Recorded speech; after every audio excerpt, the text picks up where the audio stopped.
গাইবান্ধা জেলার সাদুল্লাপুর উপজেলায় প্রাইভেট কারে অভিনব কায়দায় লুকানো ৩৮৭ বোতল ফেনসিডিল সহ মুক্তা আক্তার পাখি নামে এক নারী মাদক কারবারিকে গ্রেফতার করেছে র্যাব ১৩। মাদকের প্রভাব শুধু শহরেই নয়, গ্রামেও ছড়িয়ে পড়েছে ব্যাপকভাবে।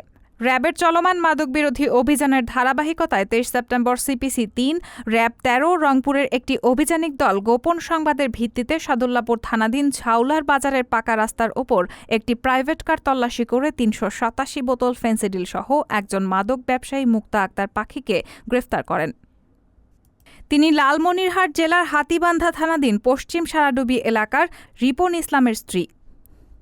গ্রেফতারকৃত আসামির বিরুদ্ধে গাইবান্ধা জেলার সাদুল্লাপুর থানায় র্যাব বাদী হয়ে মাদকদ্রব্য নিয়ন্ত্রণ আইনে একটি মামলা করেছে এবং আসামিকে সংশ্লিষ্ট থানায় হস্তান্তর করা হয়েছে বলে জানা যায়। রেহানা মুন, সবার কথা।